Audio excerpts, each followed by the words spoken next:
An early morning walk in the bush could be your introduction to a devastating period of partial paralysis, dropping blood pressure, and eventual collapse. Hopefully someone is nearby. Hopefully they've called for an ambulance.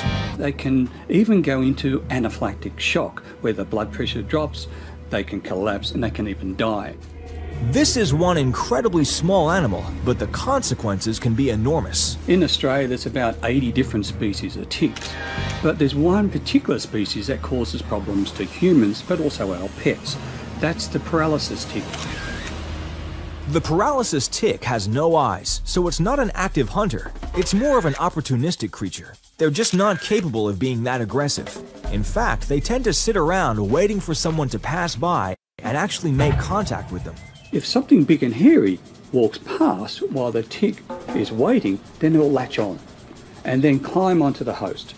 Now, once they're on you, they can actually walk over the body for some time, for even a couple of hours. And they can walk up the clothing. If they can't find a ready access to the skin, then they'll keep walking and eventually settle onto their head. And so if they're on their head, people think they're falling out of the trees. Well, no.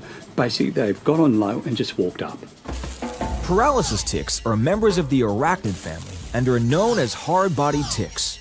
They have elongated mouthparts with rows of backward-facing teeth that they, given the opportunity, will sink into your skin. In addition to latching on with their teeth, they produce a cement-style compound to lock into place for blood feeding. These vampire-like creatures are prevalent on the east coast of Australia, particularly in the Sydney region, but they're spreading around the country. Encounters with these blood-sucking parasites are relatively common, and although harmless to many humans, they're not to be taken lightly, in case you're one of the unlucky ones who will succumb to their curse. The curse of the paralysis tick is far-reaching. Aside from suffering paralysis from the effects of a tick bite, the paralysis tick can also cause severe allergies to its victims, leading to anaphylactic shock. On top of this is the identification of mammalian meat allergies that are a direct result of a paralysis tick bite. This very strange syndrome has just recently been diagnosed, where if you're bitten by a tick, you can then develop a life-threatening allergic response to eating mammalian meat, such as your beef or your lamb, or even eating meat products, such as gelatin. And this is becoming a very important syndrome, particularly in the more tick-prone areas of northern Sydney, such as Northern Beaches area, where mammalian meat allergy is actually more common than bee stings, it's more common than peanut allergies, and it's becoming one of the most common allergies beyond, obviously, hay fever. In extreme cases, victims avoid eating meat altogether, although chicken and fish are still on the menu as they're not mammals. Choosing what to eat becomes paramount. The allergy can take several hours to kick in and could be months after the tick bite. In regards to the mammalian meat allergies and the development of potential anaphylactic shock, more than 500 patients have been diagnosed with this quite bizarre condition from the Northern Beaches region of Sydney. And we see cases of people just going to have their barbecue, suddenly collapsing because they've had their sausage. They've developed this mammalian meat allergy, and it's something we need to be aware of. In terms of lifestyle, the paralysis tick lives for about a year. The adult tick is the most active, and this is the most dangerous stage of all. However, both the larval and nymphal stage also acquire a blood mill over the autumn and winter months.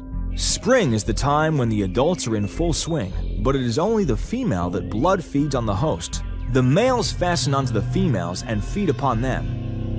Once a tick is embedded, and a lot of people say that they insert their head, but they don't. What can happen is you can have localized swelling to give the appearance that the head's embedded, but it's only these small mouth parts that are embedded.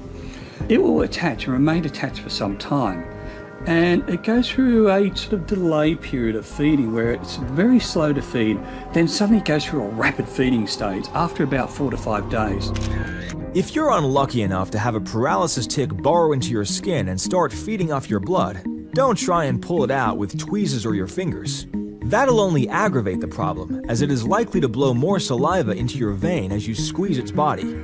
Using an ether spray is your best bet to kill it stone dead at the site. Here we're going to demonstrate the proper way of killing a tick in place. It's important not to try to touch a tick or attempt to remove it. It can make the problem a lot worse. So here we've got actually a dead adult female paralysis tick on a kind volunteer. And so I have an ether-based spray, which is mainly used for the treatment of warts. And so what we do is put the applicator over the tick, then do just a couple of quick sprays. This will actually freeze the tick in place. It will kill the tick immediately, prevent the tick injecting more of its dangerous saliva, and then eventually the tick will fall off naturally. Allowing the tick to drop off naturally reduces the possibility of developing an allergic reaction. Reactions range from mild, with some redness and irritation at the bite site, to raised red, painful welts about the same length as your arm, all the way to making sure you have an EpiPen on standby. From 1920 to 1940, there were actually 20 deaths from tick paralysis in humans. Most were in children, and often the ticks were in spots of the body that weren't obvious, such as the ear canal. Since 1940, we haven't seen a death, basically due to modern medicine, but also with the development of antivenin. So we haven't seen a death in humans, but in animals, there's something like 20,000 pets affected every year with tick paralysis. Many hundreds die, and so it's a very important condition. For a tiny animal, the paralysis tick drums up a pretty big attitude in terms of health issues for humans and animals.